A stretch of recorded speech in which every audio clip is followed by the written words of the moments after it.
During a family dinner on Thanksgiving Eve, I sat down at the table with a broken arm, unable to even pick up a fork. I just sat there, hungry, while the guests froze in silence. My daughter calmly said, "My husband taught him a lesson," he proudly shouted.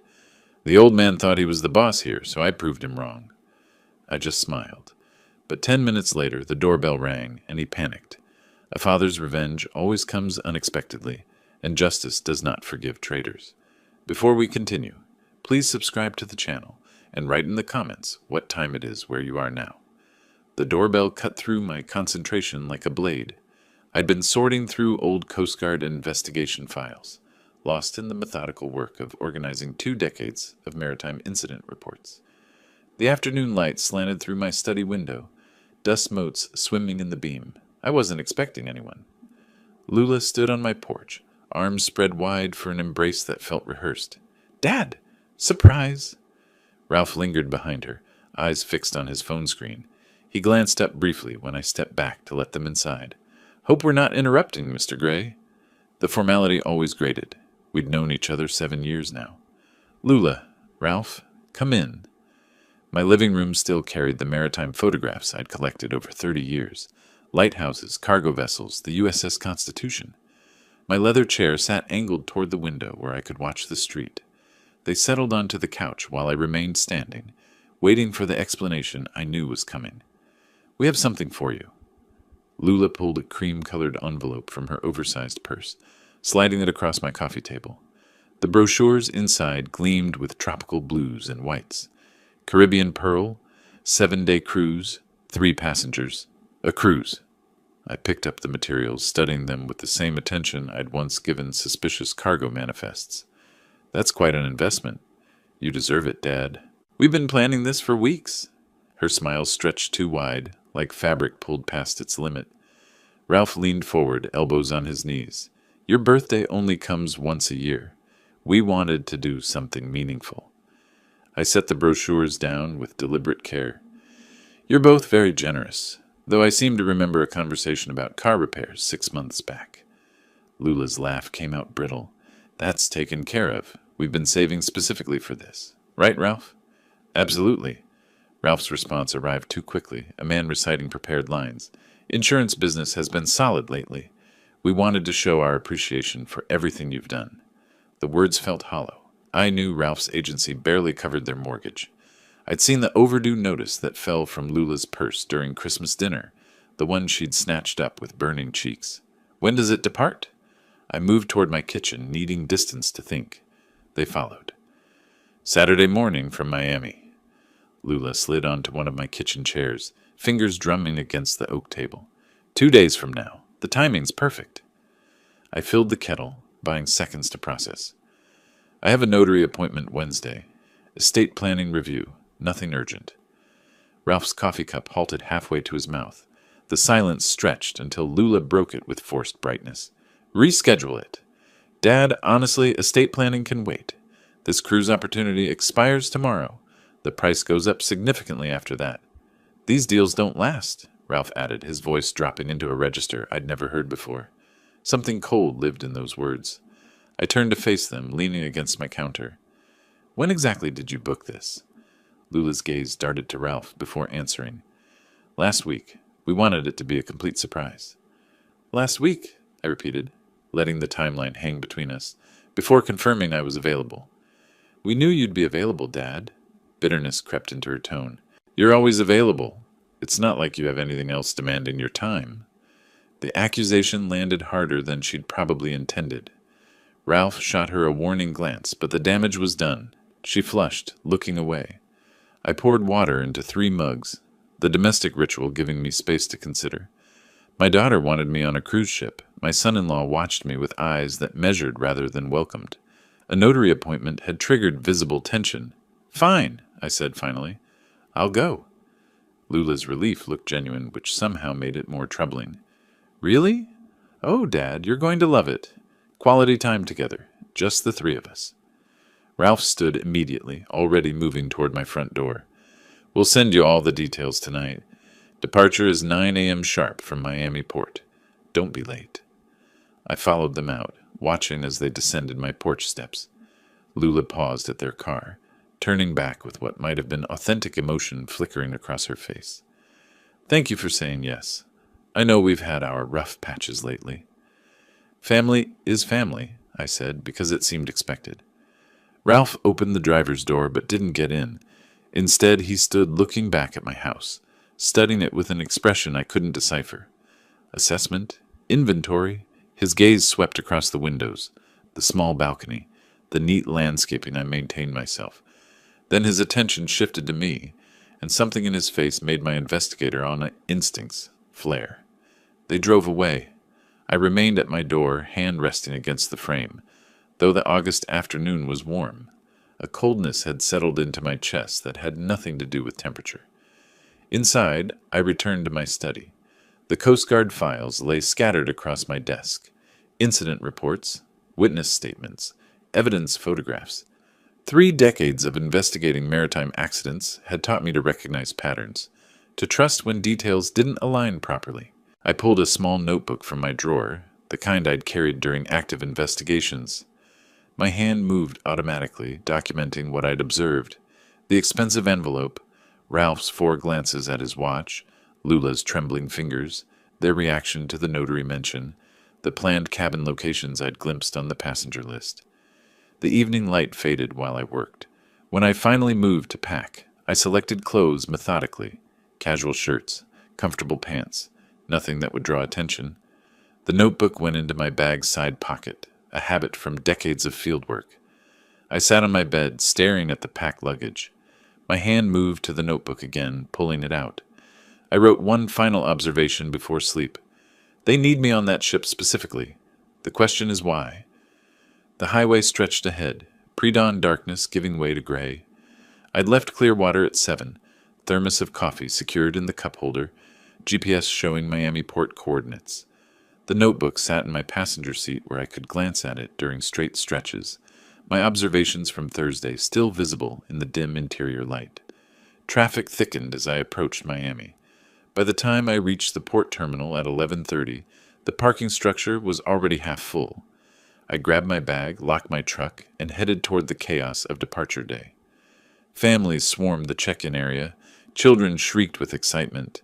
Elderly couples shuffled forward with matching luggage. I scanned the crowd systematically, old habits asserting themselves. "Dad!" Lula's wave cut through the noise. She stood near the priority boarding sign, but Ralph was turned away, phone pressed tight against his ear. His shoulders carried tension like physical weight. I approached slowly, watching. Ralph's free hand gestured sharply, then froze when he noticed me. The call ended abruptly. "Work trouble?" I asked. "Insurance claim?" He pocketed the phone with controlled movement. "Nothing that can't wait until we're back." Lula linked her arm through mine, steering me toward the check-in counter. "Isn't this exciting? I've never been on a cruise before." "Neither have I admitted, allowing myself to be guided forward. The boarding process moved efficiently. Security, documentation, identification verification. Throughout it all, Lula remained within arm's reach. When an elderly couple noticed my Coast Guard cap and started asking about service history, Lula smoothly interrupted.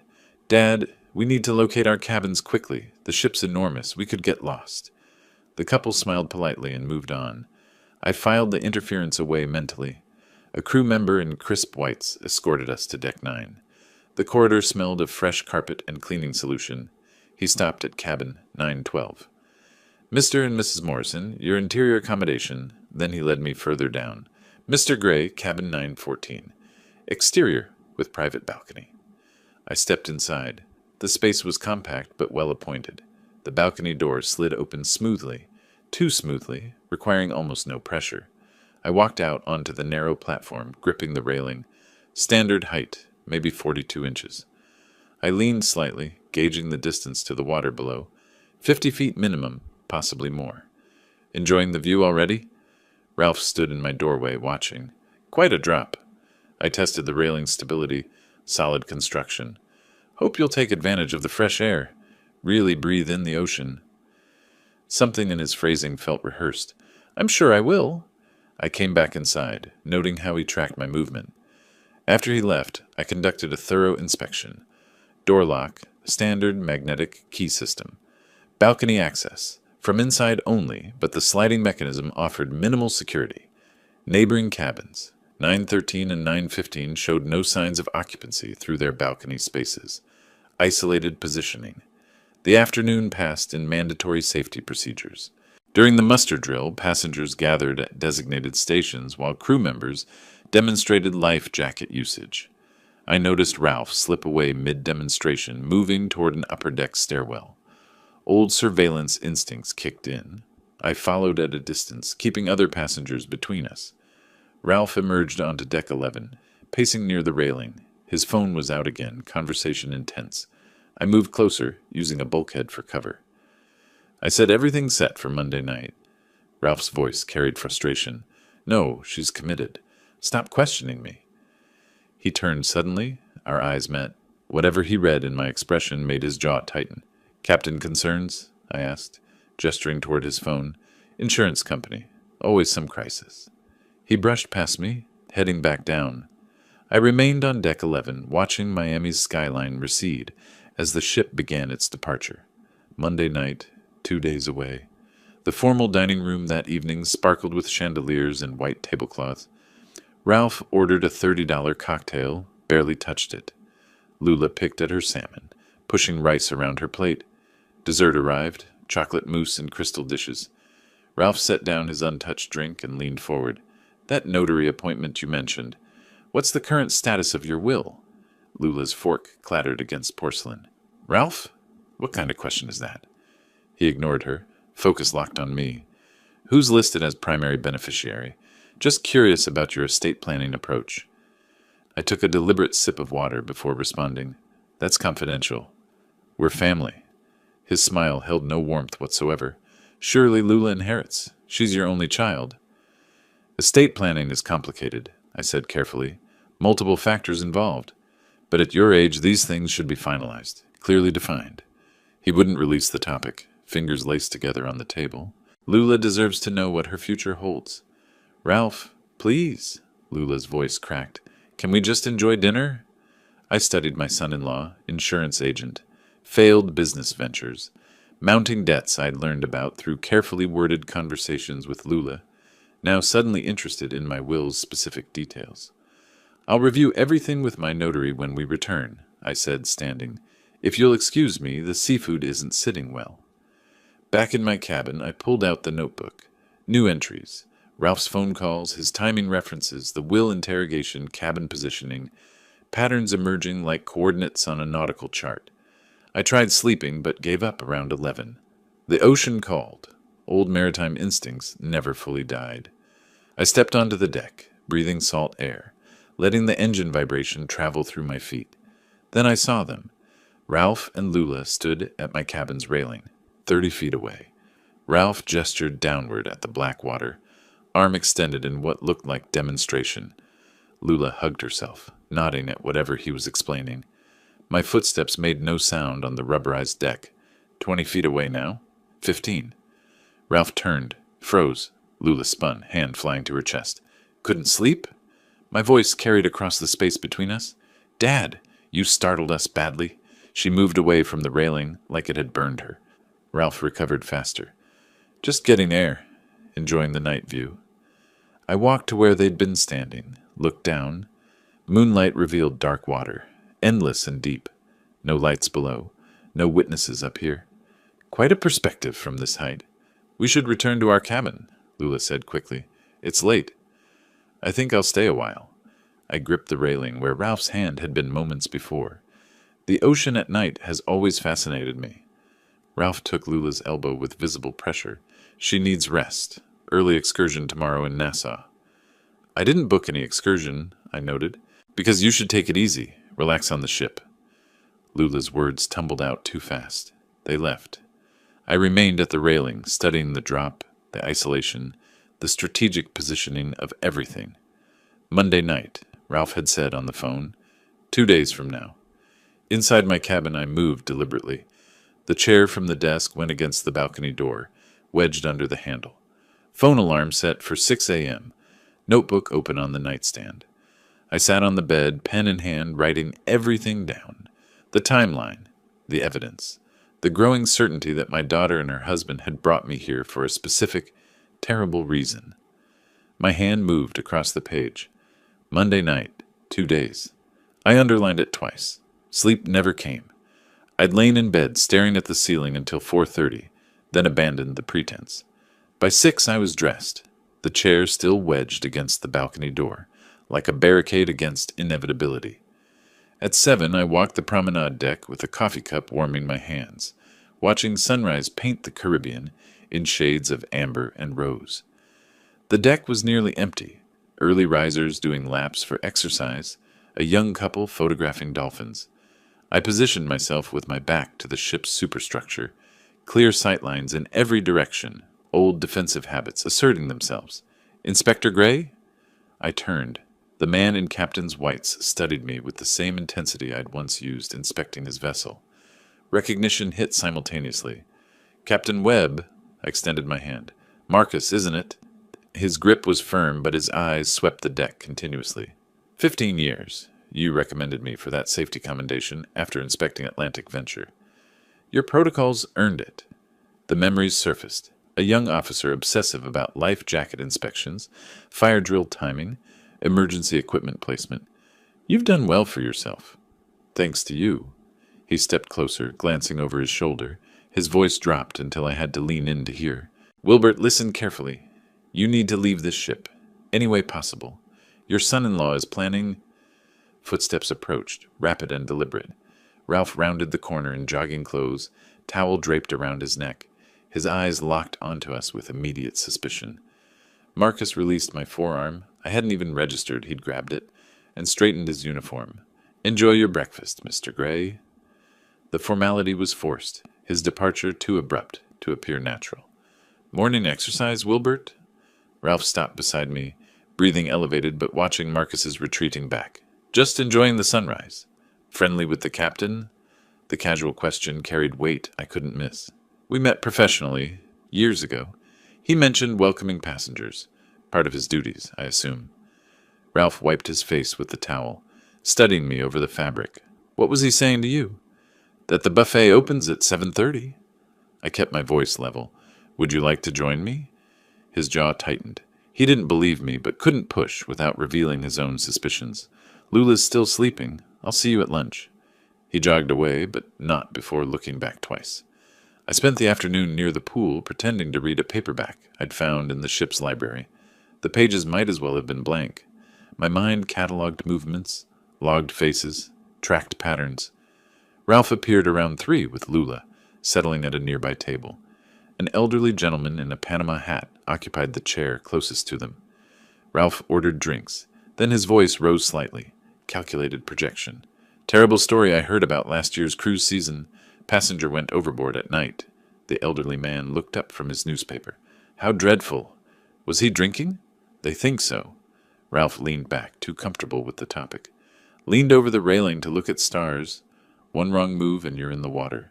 At night, in the dark, the ship moves fast. You're left behind in minutes. They search, obviously, but... He trailed off with meaningful silence. My fingers tightened on the book's spine. This was rehearsal. Ralph was establishing the narrative for witnesses, planting the seed of how an old man might accidentally fall overboard. Lula sat rigid beside him, contributing nothing. Her hands clutched her phone like a lifeline. Reminds you to be careful, the elderly man said, returning to his paper. Absolutely. Ralph caught my eye across the deck, held it for 3 seconds, then looked away. I returned to my cabin before dinner, appetite gone. The chair remained wedged against the balcony door. I sat on the bed, opened my notebook, added today's observations, Marcus's warning, interrupted, Ralph's poolside performance, the timeline tightening. Hours passed. I tried eating crackers from the minibar, managed 2 before nausea stopped me. Not fear. I'd faced danger before. This was different. This was family. At 11:17, soft knocking. Through the peephole, Marcus alone, face pale in the corridor lighting. I opened the door. He slipped inside before I'd fully cleared the entrance, checking the hallway before closing it. I'm risking my command being here. His hands trembled as he spoke. But I can't let this happen. Sit down, start from the beginning. He remained standing, pacing the narrow space between bed and desk. Saturday night, early Sunday morning, actually, around 2, I was on the bridge checking navigation equipment, standard duty during overnight watch. He ran both hands through his hair. I heard voices below, on the deck directly beneath the bridge. Unusual for that hour. Go on. I recognized them. Your daughter and her husband. Marcus's voice cracked. They didn't know I was there. I moved to where I could hear without being seen. My hands remained steady on my knees. My voice was not. What did they say? Your son-in-law was discussing timing. He said tomorrow night, tonight, Sunday, wouldn't work. Too many variables. Monday would be better. Marcus met my eyes. The formal dinner. He said, we make sure he drinks plenty at dinner. Wine, after dinner drinks. Then we suggest going on deck for fresh air. Stars are beautiful tonight. Perfect photo opportunity. Those were his exact words. The cabin felt smaller, colder. Then he said, Marcus swallowed hard. He said, I push him when she distracts him. Quick, clean. We scream, raise alarm, but it's too late. Ocean's too big at night. And my daughter? I had to ask, though I already knew. Marcus's expression held genuine pain. She asked, what if someone saw? He laughed, actually laughed, and told her nobody would be on deck during dinner. And even if someone noticed, you'd be the grieving family. He was drunk, celebrating his birthday, got careless. Tragic accident. I stood, moved to the small window overlooking Blackwater. What else? She asked how long until the insurance pays out. The words landed like physical blows. That's when I knew she wasn't just going along with it. She's actively participating. The evidence I'd been collecting crystallized into undeniable pattern. The sudden cruise gift, the separate cabin with balcony access, Ralph's questions about my will, tonight's poolside story establishing the accidental narrative. All of it deliberate, all of it planned. Why tell me? I turned to face him. You could lose everything? 15 years ago, you could have failed me on that inspection. One bad report would have ended my career before it started. Marcus's voice steadied. But you were fair. You saw I was trying to do things right, and you gave me that chance. You earned it? Maybe. But now it's my turn. He gripped the desk edge. I can't let a man die when I have the power to stop it. And if I do nothing and you die tomorrow night, I'm complicit. That's criminal negligence at minimum. I sat back down, processing logistics. What are you suggesting? Get you off this ship before tomorrow night. Marcus pulled out his phone. I have contacts. Maritime networks run deep. If I can arrange a passenger transfer in the middle of the ocean? Medical emergency. It's been done. He scrolled through contacts. There are protocols. Another vessel, a transfer at sea. It's risky, but not impossible. You'd do that? Marcus looked up from his phone. I'd do more than that to prevent a murder on my ship. Will you trust me? I thought of Lula as a child. Gap-toothed smile, scraped knees, absolute faith that her father could fix anything. I thought of Ralph's cold calculation. I thought of tomorrow night. Dark water, a scream that would come too late. Yes, I said.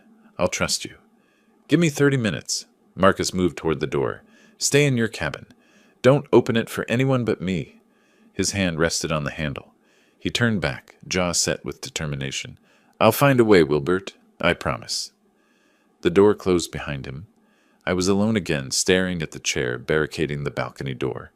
I checked my watch. 11:48. Tomorrow night was the planned murder. I had less than 24 hours. I opened my notebook to a fresh page and wrote, Monday night formal dinner, approximately 24 hours. Then I sat on the bed and waited. 28 minutes. I counted them in the silence, unable to sit, unable to think beyond the ticking seconds. I paced the cabin's narrow length, 6 steps wall to wall, examining the family photograph I'd brought. Lula, at 8 years old, missing front tooth, my arm around her shoulders. That child had trusted me completely. The woman who replaced her wanted me dead. Soft knocking pulled me from the photograph. I opened the door before Marcus finished the second knock. I found a way. He entered quickly, checking the corridor one final time before closing us in. This time he sat, perching on the desk chair with forward lean that suggested barely contained energy. There's a cargo vessel 15 nautical miles north. Nordic Star, heading to Nassau for port calls tomorrow afternoon. I contacted the captain, Thomas Brennan. Worked together on shipping routes 5 years ago. You told him? Enough. Medical emergency requiring immediate transfer to a vessel with better medical facilities. He didn't ask questions. Marcus pulled a small notepad from his uniform pocket, consulting handwritten notes. Here's how this works. Around 3 this morning, we move you to the medical bay. The cover story is severe food poisoning, specifically suspected bacterial contamination from yesterday's raw oyster bar. That explains isolation, need for advanced care, and why you can't have visitors. I absorbed the logistics professionally. Won't Ralph and Lula demand to see me? Standard quarantine protocol. Food poisoning is contagious until we rule out certain bacteria. They can't visit sick passengers during isolation period. His confidence was reassuring. By the time we dock in Nassau tomorrow afternoon, and they realize you're not in medical bay, you'll already be there waiting for them. What about your career? Marcus's jaw tightened. If this goes wrong and you die, I'm complicit in murder. I heard the plan and did nothing. That's negligence, possibly accessory after the fact. I'd rather risk my command than live with that. You're putting yourself in danger for me? You gave me my career. I'm trying to save your life. We're even. He checked his watch. We have 2 hours before we execute. Pack minimally. Personal documents, wallet, phone. Nothing that would suggest permanent departure. We need Ralph and Lula to believe you're returning after medical treatment. I moved automatically, pulling items from my bag. Passport, wallet, phone charger, the notebook with all my observations. Then I stopped at the desk, pulled out the hotel stationery I'd noticed earlier. What should I tell them? Pen hovering over blank paper. Keep it simple. You felt ill. Transferred for better medical care. You'll meet them in Nassau. I wrote the first version, then crossed it out. Too cold. The second attempt had too much detail, suspicious. The third achieved the necessary false normalcy. Lula woke up feeling terrible around 2 a.m. Must have been the seafood at dinner. The ship's doctor recommended transferring me to another vessel with better medical facilities. Don't worry about me. I'll meet you when we dock in Nassau tomorrow. Rest and enjoy the cruise. My hand hesitated over the closing. Marcus watched without speaking. I finished. Love, Dad? The word felt like betrayal, but maintaining cover required authenticity. I folded the note, wrote Lula on the outside. I'll make sure she gets this after you're gone. Marcus pocketed it carefully. The doctor and a medical assistant will come at 3. Play along. You're ill but not critical. Weak, nauseous, but stable enough for transfer. Can you do that? I've spent 30 years reading body language. Projecting it isn't difficult. Good. He stood. I need to coordinate with Nordic Star's captain, inform our medical staff, and arrange the tender. Lock this door behind me. Don't open it for anyone except me, the doctor, or someone who says, Inspector Gray, it's time for your breakfast. That's the password? It's nautical dawn, time when horizon becomes visible. Appropriate, I thought. He moved toward the door. Try to rest. You'll need your strength. After he left, I sat on the bed with the family photograph. 3 decades of investigation work had taught me to read people, to see through deception, to follow evidence where it led. All that training, and I'd missed the signs with my own daughter until it was nearly too late. I set the photo face down and prepared to survive. At 2:57, the password came through the door. Inspector Gray, it's time for your breakfast. The ship's doctor entered first, middle-aged woman with efficient movements and kind eyes. Behind her, a younger medical assistant wheeled a transport chair. Mr. Gray, I'm Dr. Patel. The captain explained your symptoms. She took my pulse. Professional, but not invasive.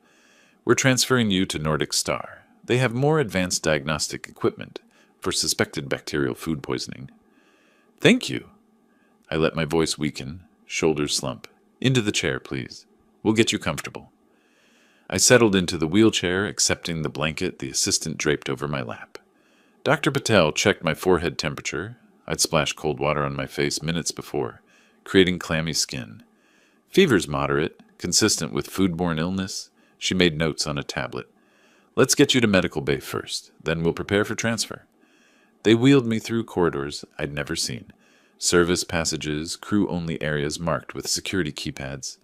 The ship felt different here. Utilitarian and functional, rather than luxurious. We passed night shift workers who nodded respectfully at the doctor and looked away from me out of courtesy for my illness. The medical bay smelled of antiseptic and clean linens. They transferred me to an examination bed, took blood pressure readings for appearance's sake, documented everything with professional thoroughness. Marcus arrived at 4:10. Nordic Star is in position. C state is favorable for transfer. Dr. Patel, is the patient stable? Stable enough. She checked her notes. I've contacted their medical officer. They're prepared to receive him. Then let's proceed. The journey to the lower deck tender platform felt surreal, moving through the ship's belly while passengers slept above, unaware. The medical assistant helped me back into the wheelchair. We took a service elevator down, then emerged onto an open platform where the sea breeze hit me with salt spray and diesel fumes. The tender boat waited, small crew in orange safety vests. In the distance, Nordic Star's lights created a constellation against the dark water. Carefully now. They helped me from wheelchair to tender, maintaining the pretense of illness even here where only crew could see. Dr. Patel handed paperwork to the tender operator, medical transfer documents, making everything official. Marcus gripped my shoulder briefly. Nordic Star's captain will take good care of you. Stay in Nassau until this ship docks tomorrow. Then decide your next move. I will. Thank you, Marcus. Send word when you're safe. He stepped back. The tender's engine growled to life. We pulled away from Caribbean Pearl, all that luxury and elegance now housing my daughter who planned my murder. The tender crossed the gap between vessels efficiently, riding swells with practiced ease. Nordic Star grew larger, industrial and weather-beaten, nothing like the cruise ship's polish. Their crew waited at the transfer platform, helping me aboard with rough kindness. The tender departed immediately, returning to Caribbean Pearl before dawn could expose the operation. I stood on Nordic Star's deck, no longer pretending weakness. The cargo ship's captain approached, stocky man with gray beard, assessing eyes. Thomas Brennan, Marcus explained enough. He didn't offer his hand. Medical emergency, you said, but you don't move like a sick man now that you're aboard my ship. The illness was strategic, I assumed. Maritime Network shares stories. Marcus Webb doesn't lie, so whatever reason you had for that emergency transfer, I trust it was necessary. He gestured toward the bridge. We dock in Nassau at 1400 hours. You're welcome to stay in one of our spare cabins until then. Coffee's terrible, but it's hot. I appreciate the discretion. I appreciate honest men. Marcus is one. I'm assuming you are too. He turned toward the companionway. Get some rest, Mr. Gray. Nassau's still 8 hours away. I didn't rest. I stood at Nordic Star's railing, watching Caribbean Pearl's lights recede into darkness, becoming indistinguishable from stars reflected on water. Dawn lightened the eastern horizon gradually, painting the sky in layers, deep purple, then navy, then pale blue touching gold. The industrial engine vibration traveled through my feet, familiar from decades of Coast Guard inspections. This ship smelled of diesel and honest labor, nothing like Caribbean Pearl's manufactured luxury. I pulled out my notebook, opened to a fresh page. My hand moved with deliberate precision. Evidence needed: insurance policy documentation, financial motive records, witness testimony, Marcus Webb, physical evidence, cabin positioning, planned timeline. Below that, I wrote one word and underlined it twice. Nassau. Nordic Star's horn sounded deep, resonant, purposeful. We were making good time. I'd be in Nassau before Caribbean Pearl docked that afternoon. I'd be waiting when they arrived, expecting to find me either dead or missing. They'd find neither. They'd find something far worse. I closed the notebook, the word Nassau underlined twice, staring back at me. Dawn had fully broken now, painting the water in copper and gold. The cargo ship's bridge rose behind me, Captain Brennan visible through the windows checking instruments. I needed legal counsel. Now. Brennan looked up when I entered. Something you need, Mr. Gray? Satellite phone. I'll pay for the call. He studied me briefly, then gestured toward the communications panel. Help yourself. No charge. The number came from memory. Harriet Donovan, maritime attorney I'd worked with 15 years ago on Coast Guard injury cases. She'd been sharp then. Probably sharper now. 3 rings. Harriet Donovan. Harriet. Wilbert Gray. Coast Guard inspection cases 2010. Brief silence. Wilbert, it's been years. What's happened? My daughter and son-in-law attempted to murder me last night. I escaped with help from a ship's captain. I need legal advice immediately. Her voice shifted, still professional but focused now. Start from the beginning. Facts only. I gave her the compressed version, the suspicious cruise gift, cabin placement, Ralph's questions about my will, Marcus overhearing the murder discussion, my emergency evacuation. She listened without interruption. Did anyone else witness their planning? She asked when I finished. Captain Marcus Webb. He overheard everything, helped me escape. He's willing to provide testimony. Excellent. That's your cornerstone witness. What other evidence do you have? Personal observations, documented timelines, suspicious behaviors. Not enough for prosecution yet. Then gather more. Document everything. If possible, record them incriminating themselves further. She paused. Where are you now? Aboard Nordic Star, approaching Nassau. The cruise ship docks there this afternoon. Perfect. Let them see you alive. Their reaction will be evidence. But Wilbert, don't confront them alone. Stay visible, stay protected. Her tone sharpened. And find yourself a good investigator in Nassau. You'll need surveillance capability. You have recommendations? James Cromwell, former Bahamian police, now private practice. I'll text you his contact information. Keys clicked in the background. Call me after you've met with him. We'll build this case properly. Nassau materialized through morning haze. Pastel buildings climbing hillsides.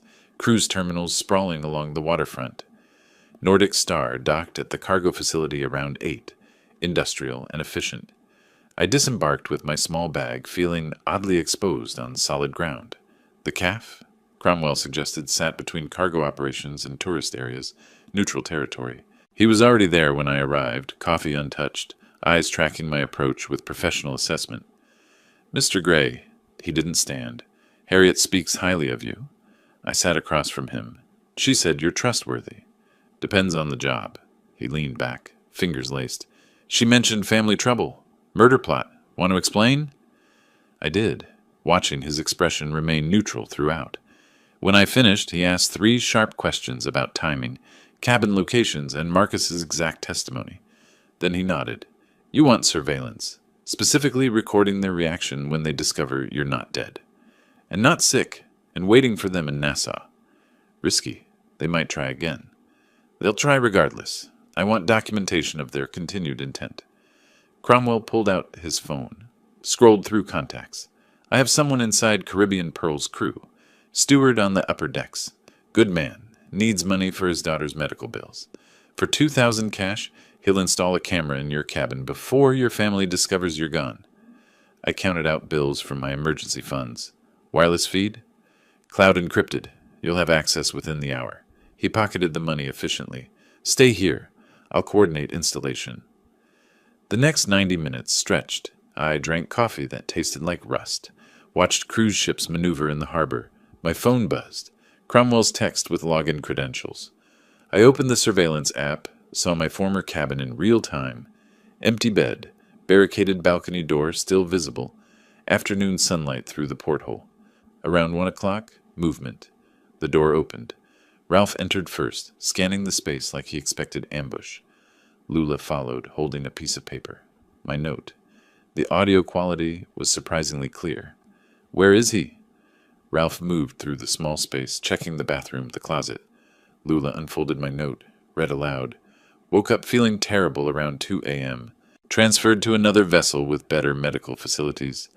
Meet you in Nassau. Her voice wavered. He's really sick. We should find him. That cunning old fox. Ralph snatched the note, read it himself. How did he... He stopped mid-sentence, wheels turning behind his eyes. The plan failed. Lula sat heavily on the bed. What do we do now? Ralph paced, hands raking through his hair. I'd never seen him this agitated. We adapt. Nassau works better anyway. We can stage something there. Robbery gone wrong. Tourists get killed. It happens. Ralph, no. Maybe we should just... Just what? He spun on her. Give up the money, the house, everything we planned. After 3 months of preparation, she flinched. I can't do this anymore. Yes, you can. He crouched in front of her, gripping her shoulders. Because if we don't, we lose everything. The debt collectors don't care about your feelings. I watched them, cataloging every word, every gesture. Cromwell appeared beside me, laptop open. Getting all this? I asked quietly. Every frame. That's premeditation and conspiracy, right there. He glanced at me.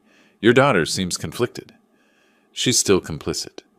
My phone rang. Harriet, I answered, still watching the screen where Ralph was now checking the balcony door, testing its security. Wilbert, my research assistant, found something. Her voice carried grim satisfaction. 3 months ago, May 15th, a life insurance policy was taken out on you. $500,000. My chest tightened. I never signed any policy. I know. The signature's forged. I compared it to your actual signature from the Coast Guard documents. And the insuring agent? She paused for emphasis. Ralph Morrison, licensed agent with Maritime Benefit Insurance. He used his position. Exactly. Fast-tracked approval. Listed your daughter as beneficiary to avoid suspicion. This isn't spontaneous desperation, Wilbert. This is calculated, premeditated murder for financial gain. On the screen, Ralph was leaving the cabin, Lula trailing behind him like a ghost. Their faces showed everything. Frustration, fear, determination. Send me the documentation, I said. Policy numbers, application copies, everything. Already done. Check your email. Harriet's tone softened slightly. How are you holding up? I'm functional. That's sufficient. After we disconnected, I reviewed the insurance documents on my phone. Ralph's handwriting on the agent notes, my forged signature on the application. Lula listed as sole beneficiary. 3 months of planning, reduced to paper trails and digital records. Cromwell closed his laptop. You've got enough for prosecution. Insurance fraud, conspiracy to commit murder, attempted murder, multiple felonies. Not yet. I met his eyes. I want them to incriminate themselves further. I want absolute certainty. They're planning another attempt in Nassau. That's dangerous. In public spaces with witnesses, they won't risk it. I checked my watch. Caribbean Pearl would dock in 45 minutes. Besides, I'm done hiding. Time they understood what they're actually dealing with. Cromwell studied me with professional curiosity. You're going to wait for them on the dock. I want to see their faces when they realize I'm alive and well. Bold strategy. Could backfire. Then I'll adapt. I stood, pocketing my phone. Just like they're doing. We moved to the cruise terminal, arriving as Caribbean Pearl's massive hull appeared in the harbor entrance. The ship maneuvered slowly, precisely, docking procedures unfolding with practiced efficiency. Passengers crowded the rails, waving to people on shore. I positioned myself where they'd see me immediately upon disembarking. Cromwell found position 20 feet away, tourist camera ready, but trained on nothing in particular. The gangway extended. Passengers began streaming down, families with children, elderly couples, young lovers. I scanned faces, looking for the only two that mattered. Then I saw them. Lula's bright sundress, unmistakable in the crowd. Ralph beside her in casual shirt and dark sunglasses. They moved slowly, scanning the dock. Tension visible even from this distance. They hadn't seen me yet. I stepped forward, raised my hand in greeting. Lula! Ralph! Over here! Lula turned, her face drained of every shade of color. The frozen seconds stretched. Lula's mouth opened, no sound emerging. Her hand shot out, gripping Ralph's forearm with visible force. Other passengers flowed around them, oblivious, chattering about parasailing and conch fritters. Ralph followed her stare. His body went rigid, sunglasses masking his eyes, but jaw clenching visibly. I maintained my position, pleasant expression fixed, one hand still raised. 20 feet away, Cromwell's camera phone angled to capture everything. The moment broke. Lula moved first, legs carrying her forward through some automatic response to seeing her father. Her embrace when she reached me felt like hugging a mannequin, all stiff angles and trembling resistance. Dad! Her voice cracked. We thought... The note said you were sick. Recovered beautifully. I held her at arm's length, studying her face. The doctor on Nordic Star was excellent. Former emergency room physician treated me like his own father. Ralph approached more slowly, hand extended rather than embracing. You recovered remarkably fast. I shook his hand firmly, held his gaze through the sunglasses. Modern medicine works wonders. Aren't you glad to see me? Of course. The words came out mechanical. We were concerned. No need for concern now. I'm perfectly healthy. I released his hand, gestured toward Nassau's streets, beyond the terminal. Shall we get lunch? I've been exploring while waiting for you. Found an excellent seafood place. They had no choice. Too many witnesses, too public, too bright with Caribbean sunshine and tourist cameras. We walked together through customs, through the terminal, into Nassau's humid embrace. You could have called, Ralph said as we navigated pedestrian traffic. Wanted to surprise you. Besides, phone service on cargo ships is terrible. All those metal walls. I pointed toward a restaurant overlooking the harbor. There. The grouper is exceptional. Throughout lunch, I maintained cheerful conversation, asking about their last 2 days aboard ship, sharing my cargo vessel experience, discussing Nassau's history with tour guide enthusiasm. Ralph barely touched his food. Lula pushed rice around her plate, taking tiny bites that she struggled to swallow. As coffee arrived, I dropped my announcement. I purchased 3 tickets for Caribbean Pearl's return voyage to Miami. Departs Friday morning. Ralph's cup paused halfway to his lips. That's not necessary. We can fly back. Nonsense. We came by ship, we return by ship. I smiled at Lula. Family vacation isn't complete until we're all back home together, right? She swallowed hard. Right. Of course, Dad. Wonderful. That's settled. I signaled for the check. We have 3 days to enjoy Nassau properly. Cable Beach this afternoon. Over the next 72 hours, I orchestrated every moment. Tuesday morning, we toured the straw market, where I insisted on buying matching sun hats and photographing us wearing them. Tuesday afternoon at Cable Beach, I positioned us for endless selfies. Lula and Ralph standing close, me between them, all of us squinting into sunlight with smiles that didn't reach anyone's eyes. Ralph attempted several times to create isolation. Early morning boat charter tomorrow. Just the 3 of us? Too tired, I deflected easily. That food poisoning really took it out of me. I prefer staying near medical facilities, just in case. Late night beach walk?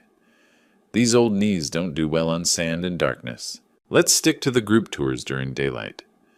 Wednesday, we explored colonial architecture, Fort Fincastle, Queen's Staircase, Government House. I photographed them at every location, directing their positions like a wedding photographer. Stand closer. Smile like you're having fun. This is for the memory books. Their smiles became increasingly brittle. Lula developed a nervous habit of picking at her nails until they bled. She wore sunglasses constantly, hiding the dark circles forming under her eyes. Ralph's patience frayed visibly, snapping at restaurant staff, cutting off Lula mid-sentence, checking his phone obsessively. I caught fragments of their whispered arguments when they thought I wasn't listening. Wednesday evening in an alley between shops. He knows something, Ralph hissed. He must. How could he? Lula's voice carried desperation. We were careful. That transfer, the timing, it's too convenient. Maybe he really was just sick. Don't be naive. Something's wrong. We need to figure out what. But I always appeared before they could strategize further, cheerfully suggesting our next activity, maintaining relentless proximity. Thursday night, our final evening before boarding, I insisted on dinner at a harbor restaurant with outdoor seating. Caribbean Pearl was visible in the distance, lit up against darkness like a floating city.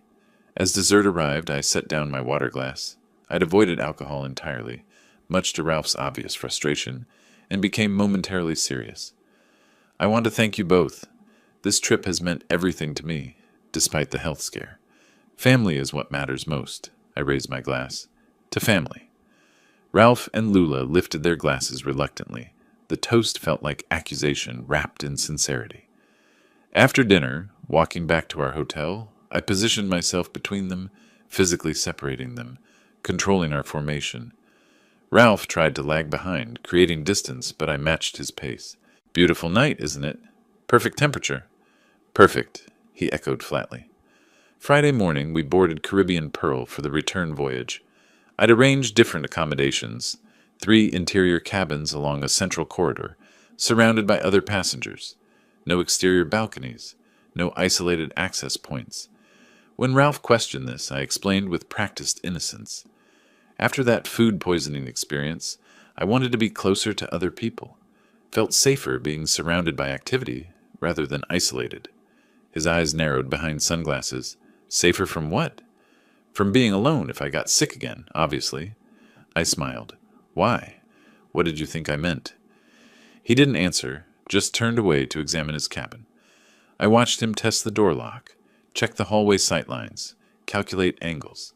His professional assessment was visible, measuring opportunities, finding none. The ship departed Nassau at noon, horn sounding our exit. I positioned myself at the interior observation deck, not the exterior rails, never the rails, watching the island recede into blue distance.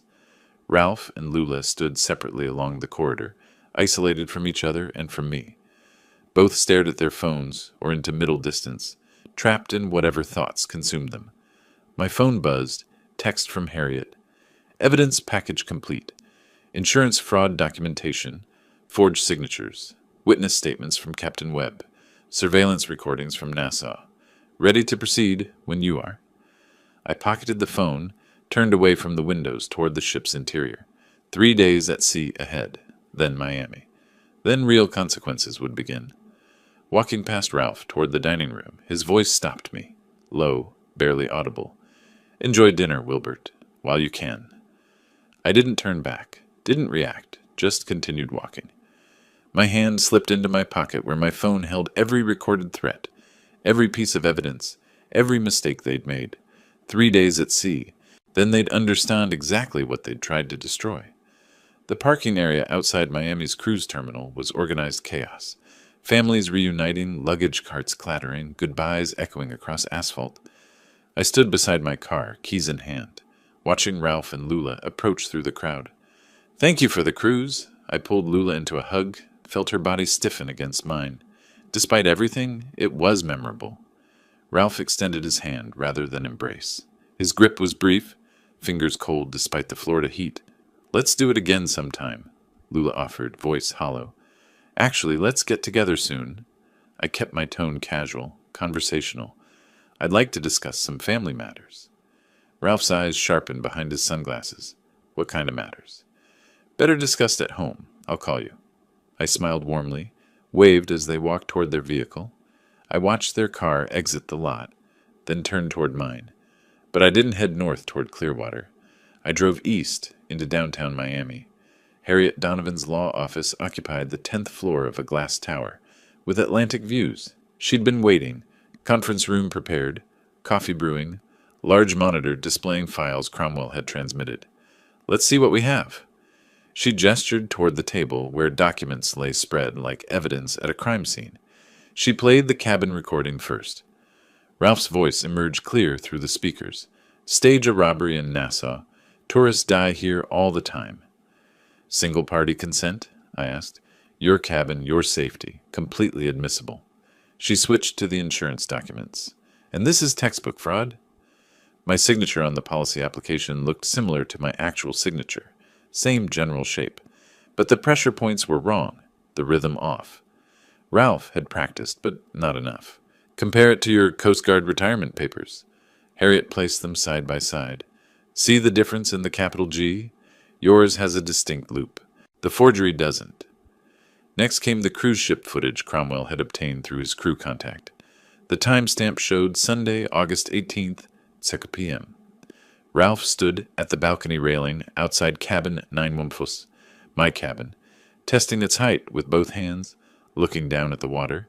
He did this twice, methodically, like an engineer calculating stress points. Conspiracy to commit murder. Harriet ticked off charges on her fingers. Attempted murder based on Captain Webb's testimony. Insurance fraud. Combined, we're looking at 25 to 30 years. We could go to the police today, I said. Absolutely. She waited, watching my face. But I don't want to. I suspected as much. She leaned back, arms crossing. What are you thinking? I explained. Invite them over. Announce I'm changing my will. Everything to the Coast Guard Veterans Fund. If their motive is truly financial, they'll react desperately. I want them to hire someone. I want absolute proof of intent. You're using yourself as bait. I've been bait since they booked that cruise. The difference now is I control the environment, I have existing evidence, and I'll have law enforcement ready to intervene.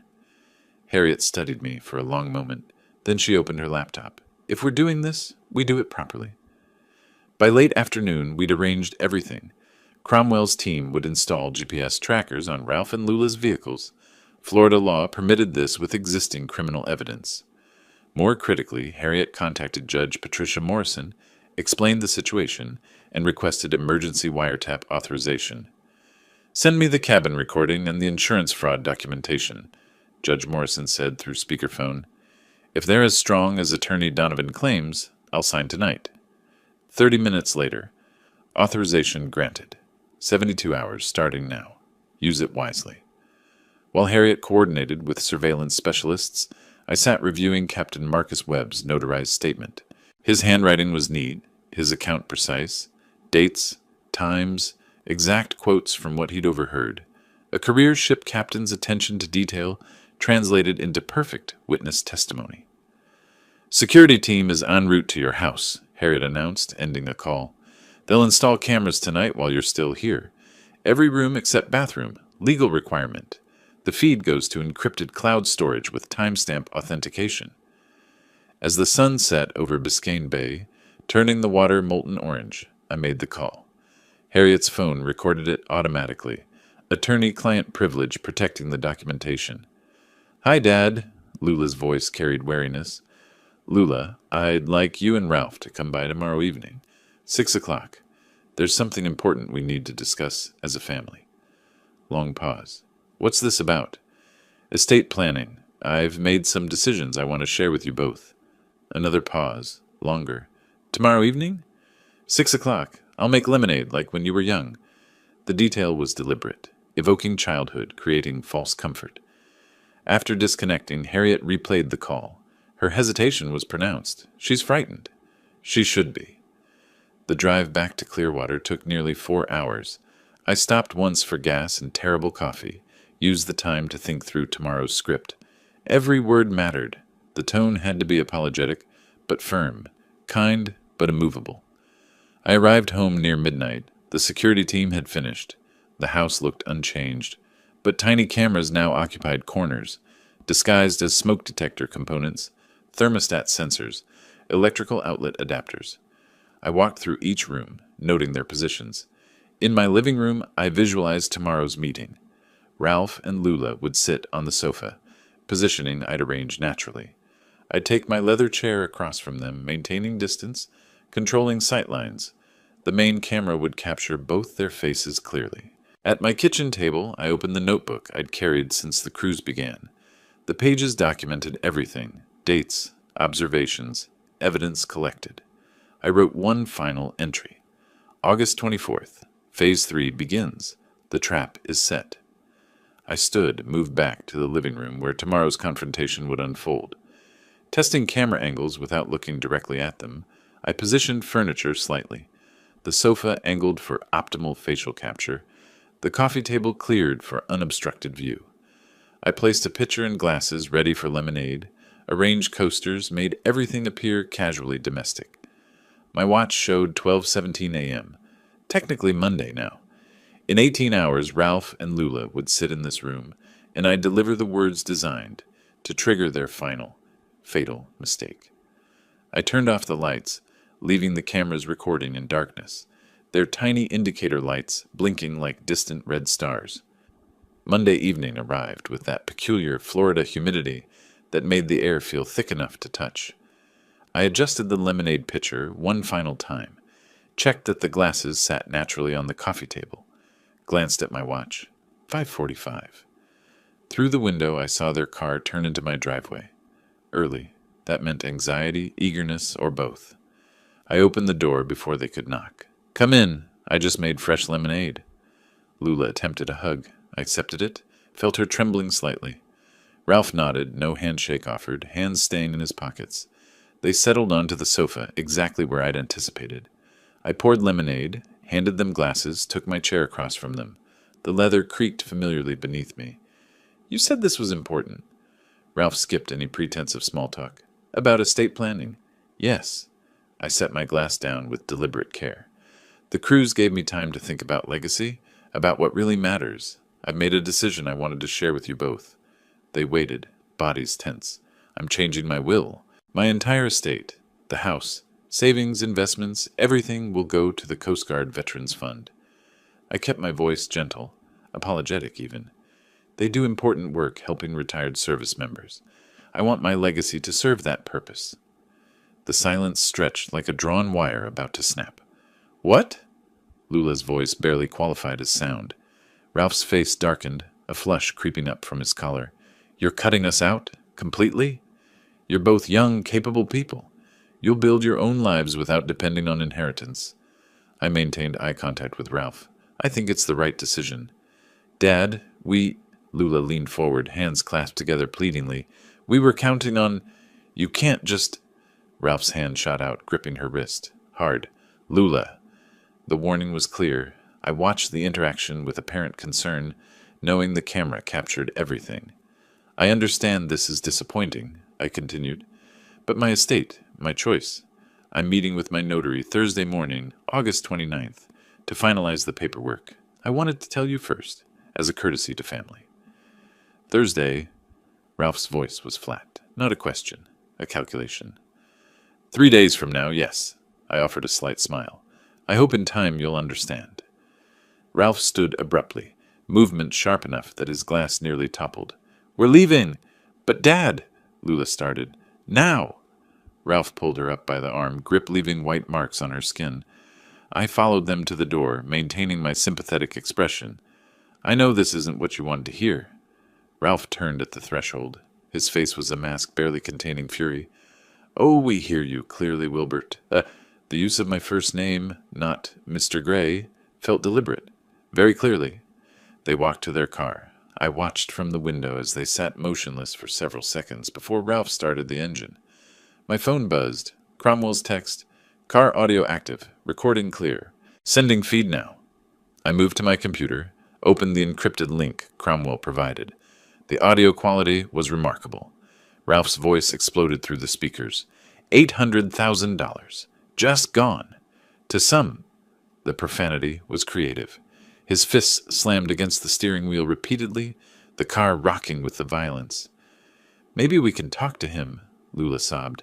Explain our situation. Talk? You think talking matters now? Ralph's voice shook with rage. He's doing this deliberately. He knows we need that money. He knows. But how can we... We won't let this happen. Ralph started the car, reversed too quickly, tires screeching as he accelerated away. I sat back, watching the surveillance feed. Cromwell's vehicle followed at discreet distance, maintaining visual contact. The next 2 hours passed slowly. I made dinner, grilled chicken, rice, green beans, ate mechanically while monitoring my phone. Around 8 p.m., it lit up with an alert from the wiretap system. Ralph's phone, active call. I opened the live transcript feed, watching text appear in real time as the conversation unfolded. Ralph, I need a job done. Fast. Before Thursday. Unknown. Male. What kind of job? Ralph. Elderly man. Lives alone. Needs to look like a home invasion. Break-in gone wrong. Unknown. Male. That's not cheap work. Ralph. 20,000. Unknown. Male. 25. Ralph. 15. Half now, half after completion. Unknown male. Make it 18 total. 9 and 9. Ralph. Fine. 18. The transcript continued. Ralph provided my address. 234 Coral Drive, Clearwater. The timeline. Before Thursday noon. Must look like robbery. The contact identified himself as Vinny. No last name offered. My hands remained steady as I read, but something cold settled in my chest. This was my daughter's husband, my son-in-law of 7 years, arranging my murder like ordering plumbing repairs. My phone rang. Harriet. Tell me you're seeing this, she said without preamble.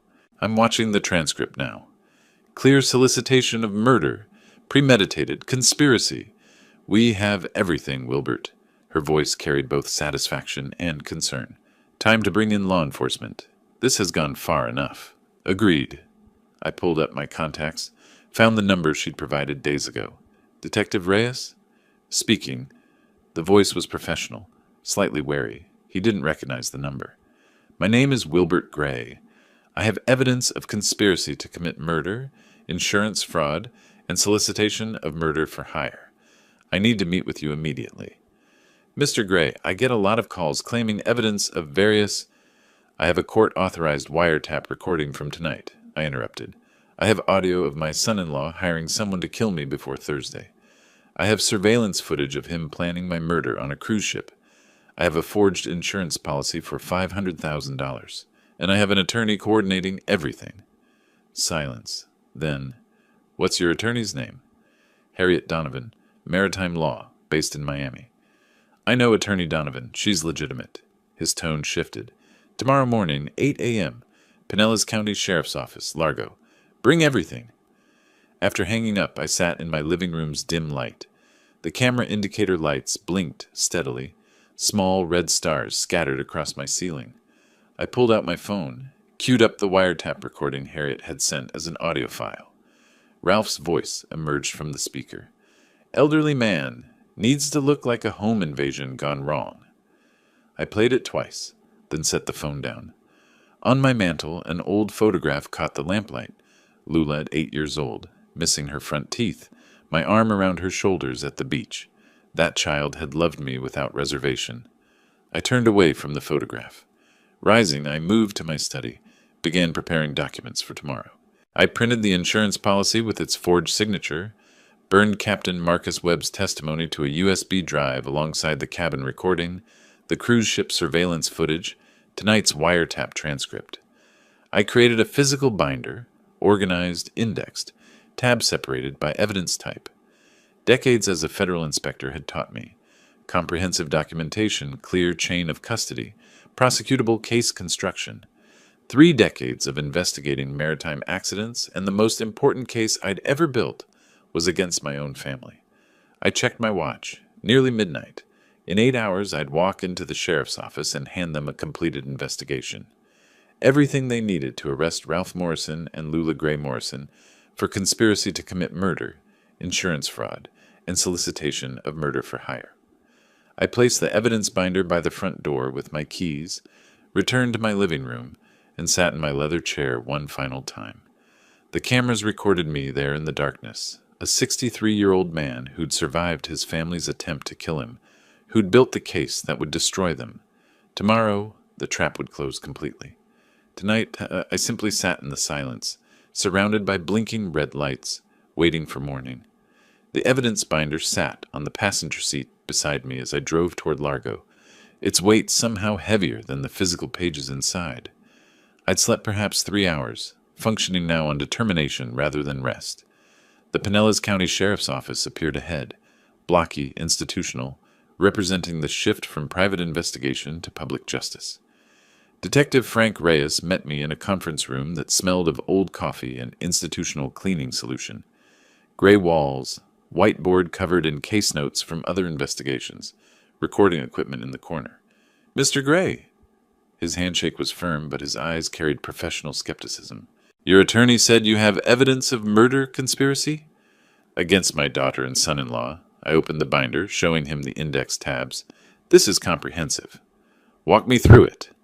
I started with the cruise, the suspicious gift, the cabin placement, Ralph's questions about my will. Reyes listened, taking occasional notes. Then I played the cabin recording. Ralph's voice emerged clear. Stage a robbery in Nassau. Tourists die here all the time. Reyes stopped the playback. When was this recorded? During the cruise. Hidden camera in my cabin after I'd already escaped. Escaped? I explained the attempted murder plot, Marcus Webb's warning, my evacuation via cargo ship, showed him Marcus's notarized testimony. Reyes leaned forward now, skepticism replaced by sharp focus. Then came the insurance policy. $500,000. Taken out 3 months ago. That's not my signature. Reyes examined it closely. We'll need a handwriting expert. Already done. I showed him the analysis comparing the policy signature to my actual Coast Guard retirement documents. The differences were clear. Pressure points, rhythm, specific letter formations. Finally, Monday night's wiretap. Ralph's voice. Elderly man. Fatal outcome required. Before Thursday. Reyes' expression hardened. He picked up his desk phone. Sergeant, conference room. Bring whoever's available. We've got a live case. Within an hour, the room held 6 people, 2 additional detectives, a prosecutor's office liaison, technical surveillance coordinator, and a sergeant. I presented everything again. The atmosphere shifted from skeptical inquiry to tactical planning. We're not arresting Morrison yet, Reyes announced. Not until his hired killer makes the attempt. You want to catch him in the act? I said. Exactly. Morrison could claim the phone call was hypothetical, never intended to follow through. But if we arrest the shooter with weapon, payment, and your address, then flip him to testify against Morrison. That's unbeatable. What do you need from me? Relocate. We'll monitor your house. When the killer arrives, we take him down. Then he tells us everything about Ralph Morrison.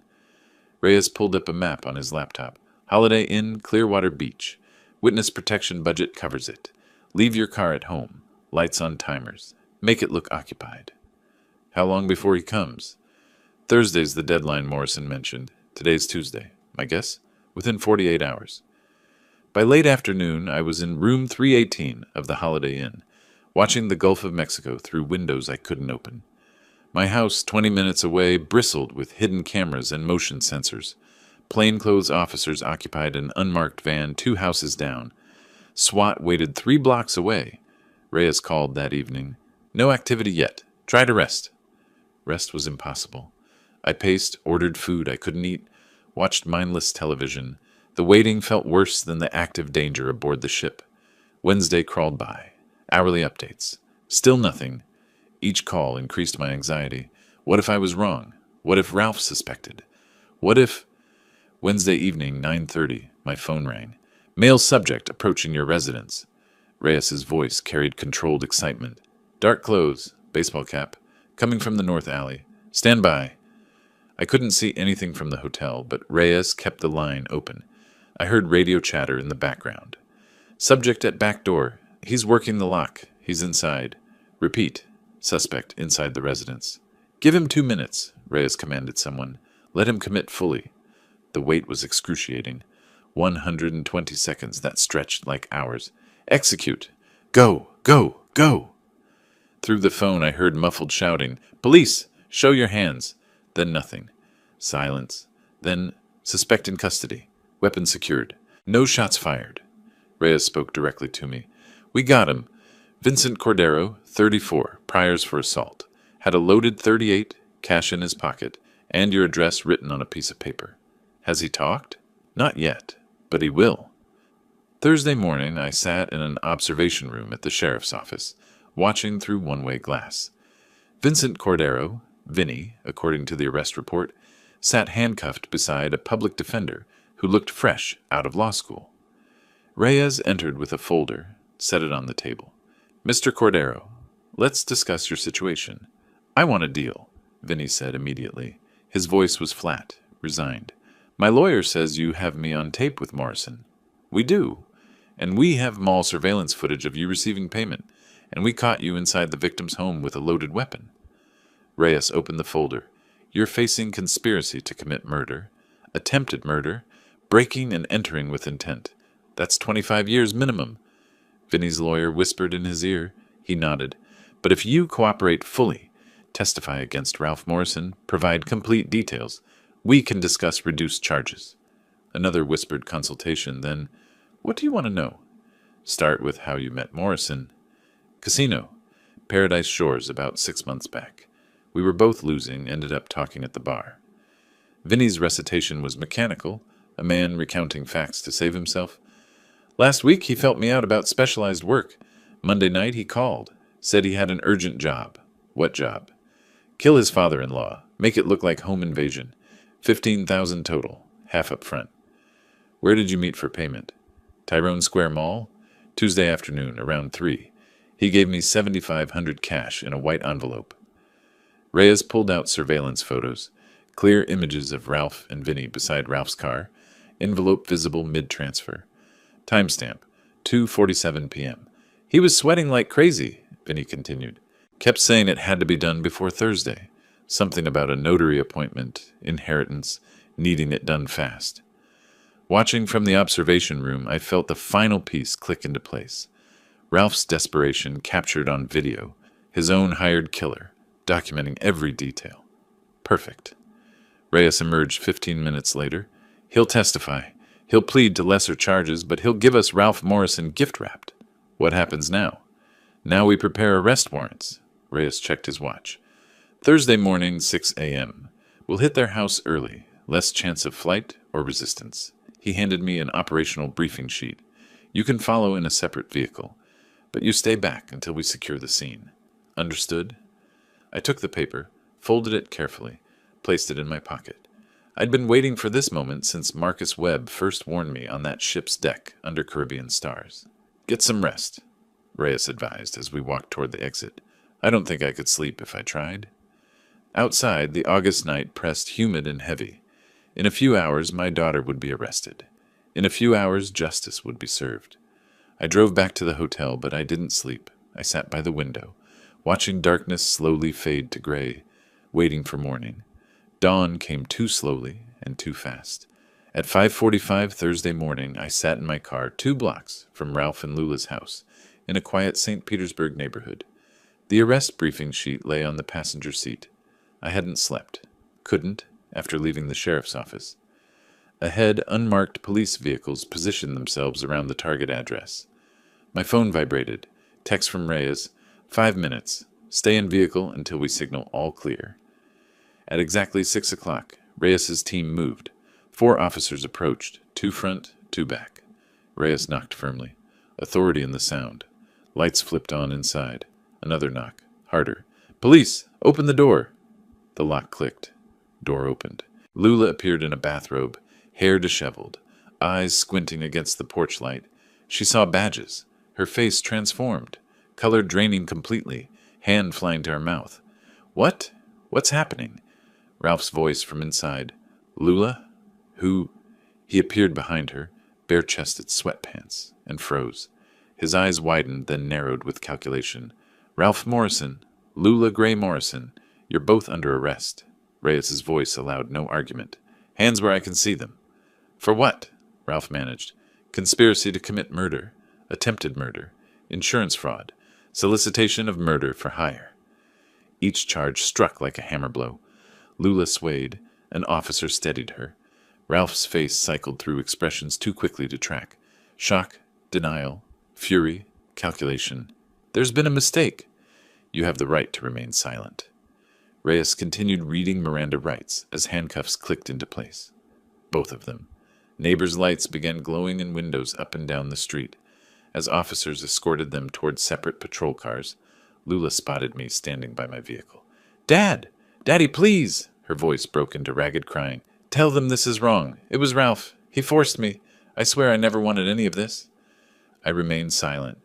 I'd heard her voice on those recordings, heard her ask about insurance payout timing, heard her agree to the plan. Dad, please, I'm your daughter. Officers held her back as she tried to reach me. Ralph saw me too, his expression twisting into pure hatred. You did this. You set us up. His voice rose to a roar. Say something. I met his eyes, but didn't respond. What could I say that the evidence hadn't already said? Reyes stepped between us. That's enough. In the car. They were placed in separate vehicles. Lula still crying. Ralph still shouting soundlessly through the window. Reyes approached me. That couldn't have been easy. No, but it was necessary. Want to observe the processing? I nodded. At the sheriff's office, Ralph and Lula were processed separately. Fingerprints, photographs, formal booking. In an interrogation room, Reyes presented the evidence to Ralph's hastily arrived attorney. The cabin recording, Ralph's voice discussing staging a robbery. The wiretap, complete murder solicitation. Vinnie Cordero's detailed statement. Mall surveillance video showing the envelope exchange. The forged insurance policy with signature analysis. Captain Marcus Webb's testimony about the ship plot. Cruise surveillance footage showing Ralph examining the railing outside my cabin. Ralph's attorney went pale, whispered urgently. Ralph's rigid composure finally shattered. He slumped forward, head in handcuffed hands.